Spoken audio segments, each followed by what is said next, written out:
Le mot patriotisme, on l'entend, on le prononce, parfois même on le revendique. Mais aujourd'hui, que mettons-nous réellement derrière?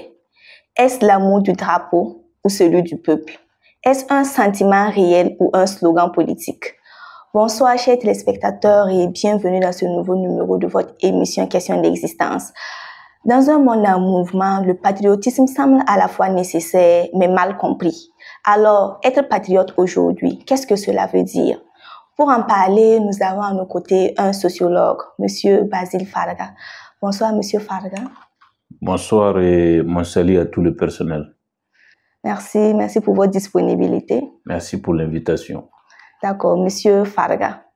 Quand on parle de patriotisme aujourd'hui, de quoi parle-t-on concrètement? Bon, d'abord, merci pour la question. Il faut noter que le patriotisme est un concept complexe. Mais la toute première compréhension pour tout citoyen, pour tout Burkinabé et n'importe où au monde, c'est très simplement l'amour de la patrie. Et à l'intérieur de ça, vous allez trouver plusieurs sortes donc d'amour, parce que chacun, dans sa façon de voir les choses, pense qu'il est en bonne position d'aimer justement la patrie, où vous voyez effectivement des gens qui ont leur définition propre en fonction de leur propre vécu, mais pourtant, notre propre constitution même a cadré cette compréhension du patriotisme pour qu'au-delà d'avoir justement un sentiment d'appartenance à un territoire, à un pays, il faut l'aimer. Et pour l'aimer également, c'est accompagné avec des actes citoyens, avec des comportements citoyens et avec effectivement un certain nombre d'actes ou de travaux qui accompagnent et qui vont dans le sens justement d'aimer la patrie. On ne peut pas aussi aimer la patrie sans s'aimer entre citoyens. Et donc, le mot patriotisme prend son sens dans la solidarité, non seulement entre individus, entre citoyens, et également entre communautés. Et vous allez voir effectivement que ces valeurs-là existaient déjà au moment même au temps même de nos ancêtres, mais au fil du temps, la connexion entre les générations du passé jusqu'à maintenant, il y a eu un certain nombre d'effritements de cet amour, de cette solidarité-là qui a affecté le patriotisme. Et donc, à un moment donné, vous voyez des gens qui, entre-temps, avaient même perdu le sentiment d'appartenance à la nation. Il a fallu une audace patriotique, il a fallu effectivement un courage à la tête du pays pour restaurer ce sentiment d'appartenance à la nation. Et vous voyez aujourd'hui, quand vous prenez dans le temps d'autres régimes, et aujourd'hui, vous voyez que le niveau d'amour à la nation a augmenté. Et cette augmentation justifie du fait, effectivement, par les actes et par cette redevabilité qu'on a vis-à-vis du peuple. Et donc, le peuple aime lorsqu'on l'aime. Le peuple aime et le peuple soutient lorsque vous avez comme moteur, comme fondement, le peuple en tant que boussole. Et donc, c'est ce qui s'exprime aujourd'hui. Quand vous prenez également au niveau international, les gens ont cloné la solidarité pour annexer le patriotisme. Et donc, aujourd'hui, vous voyez des institutions qui prennent justement la casquette de la solidarité, mais qui, au fond, étaient justement dans une mission, effectivement, de fissurer le patriotisme. Donc, du coup, on a vu des citoyens qui étaient pour la solidarité clonée, mais et qui étant bien sûr contre le patriotisme et qui mènent des actions sous prétexte d'être justement des actions solidaires dans la solidarité, mais au contraire, à la limite, c'était justement une façon de construire de la patrie. Et donc, du coup, dans ces actes, il a participé effectivement à enlever ce sentiment d'appartenance à la nation et des gens sont beaucoup plus des Burkinabés physiquement, mais mentalement qui vivent ailleurs. Et n'oubliez pas, pour finir, il faut vous rendre compte effectivement que notre société, à l'époque, était basée sur justement la solidarité. Et donc, un sociologue du nom de Durkheim nous avait effectivement expliqué la dichotomie qui existe entre les sociétés actuelles et les sociétés anciennes. Donc, les sociétés africaines étaient justement basées sur la solidarité, mais au contraire, quand vous voyez, lorsque la société occidentale s'est invitée en Afrique par le biais de la colonisation, ainsi de suite, il y a eu contact culturel et du coup, la construction d'une société beaucoup plus organique est née. Et donc, vous voyez en ville, quand vous regardez en ville le comportement des gens et vous repartez, effectivement, comparer ça au village, vous allez voir effectivement qu'il y a une similitude au village, ce qui n'existe pas ici. Les gens ne sont pas beaucoup plus solidaires en tout cas en ville. Est-ce à dire que la solidarité rime avec le patriotisme? Oui, il y a un lien intrinsèque entre, parce que pour aimer la nation, il faut aimer l'autrui. Il faut un certain nombre d'altruisme pour pouvoir justement exprimer au mieux le patriotisme. Si vous voulez justement aimer votre pays et vous ignorez effectivement que c'est l'amour de chacun en sommation qui exprime justement en tout cas le patriotisme dans sa globalité. Vous pouvez aimer votre pays individuellement, oui, mais quand on dit individuellement, il faut effectivement un amour collectif justement de la patrie pour qu'on puisse justement aller vers une nation. Et c'est cette nation-là justement que nous sommes donc en train. Vous voyez les initiatives présidentielles aujourd'hui. Alors, au-delà donc c'est la solidarité individuelle en sommation qui fait effectivement la force de ces initiatives face au Mébo. Vous voyez, nous avons des orphelins, des veuves aujourd'hui, et il faut que tout le monde pense à aider.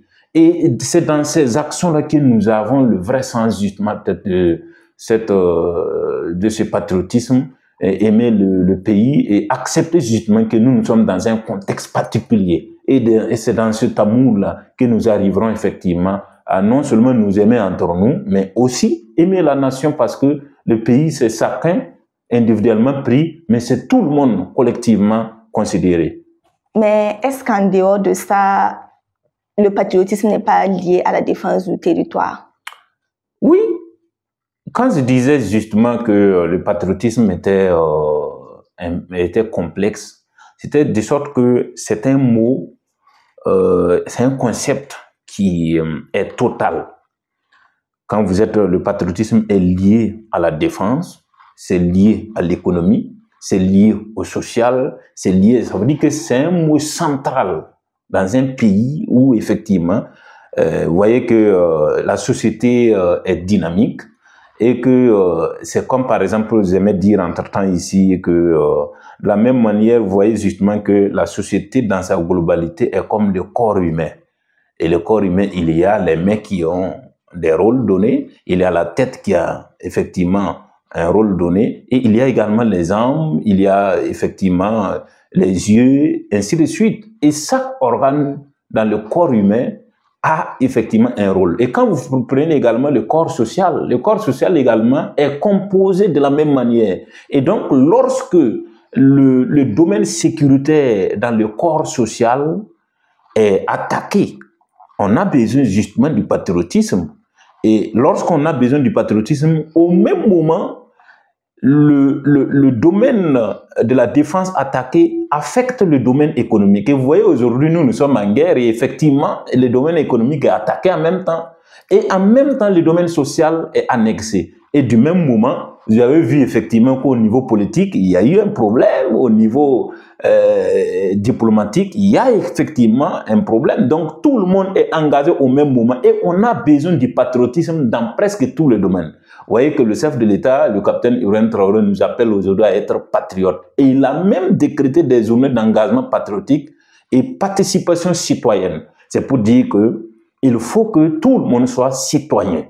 Et il faut effectivement que tout le monde soit civique pour qu'on puisse arriver au patriotisme réel. Et c'est ce patriotisme réel qui va nous amener effectivement à pouvoir défendre justement notre pays. Et cette défense, justement, vous avez vu l'engagement des VDP, ainsi de suite. Vous arrivez aujourd'hui dans une localité, c'est comme un camp militaire. C'est pour dire effectivement qu'il y a le patriotisme qui anime les citoyens. Et cette animation va vers la défense du territoire. Et donc, puisque pour même être citoyen, il faut avoir un territoire donné, alors donc ce territoire a besoin de défense. Et cette défense a besoin de patriotisme. Si vous n'êtes pas patriote, vous ne pouvez pas effectivement assurer la défense de votre pays. Donc aujourd'hui, tous les Burkinabés, on peut dire que tout le monde est patriote. Ouais, on a vu des gens effectivement ici qui se sont dit patriotes en voulant effectivement mener des actions patriotiques, mais au finish, quand est venu le moment effectivement d'exprimer le patriotisme réel, ils ont pris justement la poudre d'escampette. D'accord, et ça m'amène justement à vous poser une question. Qu'est-ce qu'il faut faire concrètement pour qu'on parle de patriotisme? Bon, oui, il faut également assurer une éducation pérenne liée au patriotisme. Il faut déconstruire le patriotisme cloné par l'impérialisme, surtout au niveau éducatif, pour qu'on puisse justement compter sur une nouvelle génération donnée. Parce qu'il y a des générations sur lesquelles il faut juste réparer ce qui est réparable et compter sur une nouvelle génération où on peut se fonder sur la jeune génération, compter sur les enfants d'aujourd'hui, et d'où l'immersion patriotique, qui peut même aller même vers les brevetés, ceux du BPC, et qui peut même peut-être redescendre vers les enfants effectivement qui ont participé le camp en vacances Fassou Mebo pour leur montrer le niveau de patriotisme. Vous voyez déjà les actions du capitaine Ibrahim Traoré qui nous amènent vers justement la réelle construction du véritable patriotisme, parce que effectivement il y a des gens sur lesquels il est difficile de pouvoir justement construire le vrai patriotisme parce que ils ont traversé des zones donc d'impérialisme qui deviennent justement très compliquées parce qu'il a déjà à un niveau avancé qui devient très difficile justement peut-être d'avoir une confiance réelle à long terme. Et donc, je pense très bien que ce qu'il faut faire, c'est d'accentuer sur la sensibilisation et engager tout le monde. Et à un moment donné, il faut utiliser justement le bâton. Voilà, l'État doit être fort. La révolution exige qu'on amène tout le monde dans le même sens, de sorte qu'on puisse exprimer le même besoin sécuritaire, les mêmes besoins de paix et les mêmes actions qui nous amènent vers justement ces objectifs. Donc, je pense très bien que cette éducation populaire peut justement être la clé réelle pour quand même construire un patriotisme véritable et durable. D'accord. Et est-ce que le patriotisme africain a une dimension particulière qui diffère de celle occidentale? Oui, bien plus. Parce que, vous voyez, le patriotisme africain, on peut même dire, le patriotisme n'a pas de territoire, mais ici en Afrique, on peut avoir une certaine particularité, comme vous l'avez si bien posé la question. Parce que l'Afrique a une particularité, c'est ce qui a même fait appeler les colons de venir nous coloniser pour nous dépouiller. Parce qu'ils ont effectivement vu que nous avons une particularité. On connaissait Dieu, on savait comment l'adorer, on savait comment effectivement nous aimer entre nous, et puis on savait comment interagir entre Africains. Alors donc, quand ils sont arrivés, qu'est-ce qu'il faut faire? La première des choses, c'était de détruire la solidarité qui existe entre nous. Donc la solidarité est l'une des particularités qui animent le patriotisme africain. Et donc, voilà pourquoi on se doit effectivement d'être solidaires. Et donc, lorsqu'ils nous ont apporté effectivement leur individualisme, qui se dit modernité, et aujourd'hui, nous avons un individualisme qui ne colle pas avec justement peut-être notre collectivisme. Ouais, aujourd'hui, on veut être collectif, nous aimer entre nous, nous aider, partager ensemble et construire la nation que nous aspirons. Mais voilà un individualisme qui s'est invité justement dans notre vie quotidienne, aujourd'hui, et qui nous fatigue. Donc la particularité ici, c'est notre solidarité, notre similitude. On se ressemble tellement qu'il est difficile de séparer les États africains, mais c'est au niveau politique, au niveau de l'élite politique qui sont arrivés effectivement. Sinon, les peuples africains sont les mêmes. Nous avons quand même, quand vous quittez ici culturellement, vous arrivez au Cameroun, vous arrivez au Mali, vous arrivez peut-être même au Kenya, vous allez trouver les similitudes culturelles et qui unissent les différents peuples. Mais politiquement, vous allez voir effectivement cette division déjà installée. Et c'est ce qui est en train donc d'être... Voilà pourquoi les colons détestent la révolution, parce que la révolution compte effectivement restaurer toutes ces valeurs. Et pourtant, nous avons beaucoup d'acquis. La nature nous a tant aimés et puis nous a donné beaucoup de richesses. Et cette richesse, il faut d'abord essayer d'attaquer en attaquant la solidarité, ce qui fait justement peut-être. Donc la particularité ici, c'est notre solidarité, notre amour du prochain et notre croyance au divin de notre propre manière endogène, justement, sans justement compter sur les croyances importées pour dire justement que non, il faut croire à leur façon justement de non, nos ancêtres adoraient des dieux, adoraient justement peut-être Dieu de leur façon, et c'est ça qui animait justement la solidarité réelle. Monsieur Farga, est-ce qu'on peut se dire patriote tout en critiquant son pays? Il y a deux choses, oui et non. Oui, d'abord lorsque l'élite politique n'est pas droit. Lorsque au niveau politique, il y a un sérieux problème, un courage ou un manque. Si, par exemple, le patriotisme quitte déjà son fauteuil au niveau politique, il faille effectivement que les citoyens puissent quand même critiquer pour ramener effectivement l'autorité centrale justement de reconsidérer justement un certain nombre de positions populaires. Alors, mais lorsque à la tête du pays, il y a quelqu'un de référence, il y a justement quelqu'un qui compte sur le peuple, il y a justement cette action populaire dans les actions et cette pensée, et on a pris effectivement le peuple comme boussole, il n'y a plus question justement de critiquer. Ben non, puisque déjà, il vous a comme sa référence, il vous a comme sa boussole, donc c'est de l'accompagner. C'est ce qui exprime effectivement la situation actuelle au Burkina. Mais lorsque vous avez le peuple comme dans une révolution, vous ne pouvez pas effectivement, parce que toutes les révolutions se veulent populaires et c'est le pouvoir effectivement du peuple. Et donc, c'est pour effectivement de reconstruire un certain nombre de valeurs et donner la force au peuple, ainsi de suite. Donc, les critiques, quand vous prenez au Burkina ici, il y a des canaux. Bon, hier, on laissait chacun sort, il dit ce qu'il pense, et puis ainsi de suite. Quand c'est comme ça, c'est une cacophonie. Et c'est difficile justement pour qu'on puisse justement contrer et aller vers la défense nationale. Et nous, on est en guerre. On dit de déclarer la guerre. À partir du moment que vous déclarez la guerre, on exige le bâton du patriotisme. On exige le bâton de la souveraineté. On exige le comportement citoyen de chaque Burkinabé. Et quand c'est comme ça, il n'y a plus effectivement question que quelqu'un ou certains s'arrêtent justement peut-être à la marge de la ligne révolutionnaire pour essayer de lancer des pics. Bon, je ne sais pas ce qu'il veut. Et d'ailleurs, ces genres de comportements dérivent du patriotisme coloné et de la solidarité colonée. Et quand c'est ça, ben, vous savez justement le résultat. D'accord. Vous avez parlé tantôt de guerre. Pourquoi on remarque que c'est en ces moments de guerre et tout que le mot patriotisme ressurgit? Pourquoi cela? Alors, on a dit que le patriotisme au début, c'est l'amour de la patrie. On se retrouve effectivement à un niveau où la patrie est attaquée. Alors, lorsque la patrie est attaquée, et lorsque effectivement vous vous dites justement amoureux de la patrie, c'est une obligation indéniable d'aller à sa défense. Et voilà pourquoi il faut justement peut-être même la culture militaire dans la morale populaire de chaque citoyen. Parce que il y a non seulement la discipline, il y a l'ordre, voilà pourquoi on les appelle forces de l'ordre, et il y a la défense, la capacité, l'amour.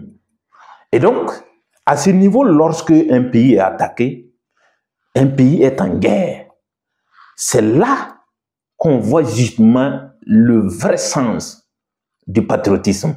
Parce que tout simplement, on veut vous arracher votre territoire. On veut vous arracher votre amour. On veut vous arracher ce qui vous définit. Bon, je ne vois pas en quoi vous pouvez justement rester intact.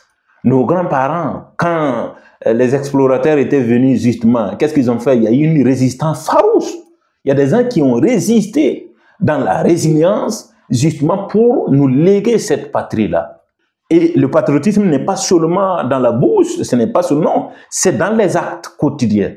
Et lorsque vous êtes patriote, même quand vous dormez, d'ailleurs, vous ne devrez même plus dormir parce que la patrie est en danger. Voilà pourquoi vous voyez des gens justement dans les ronds-points en train de défendre, en train de veiller pour sécuriser, pour regarder justement quel est le comportement nocturne justement des citoyens, même s'ils se proclament patriotes le jour.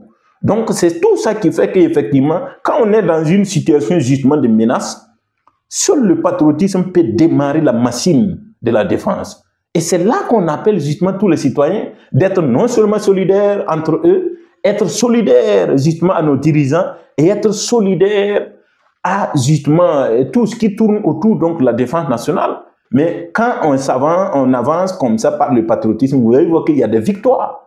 Et le patriotisme, la finalité du patriotisme, c'est victoire sur victoire. Donc voilà pourquoi il n'y a qu'effectivement le bâton patriotique qui puisse nous amener effectivement vers une liberté, une souveraineté totale. La sécurité est très importante dans un temps de menace. Et effectivement, c'est le patriotisme qui peut l'exprimer. Et ça m'amène à vous poser une question. Est-ce qu'on peut se dire patriote, mais être neutre? En fait, oui, lorsqu'on n'est pas en menace.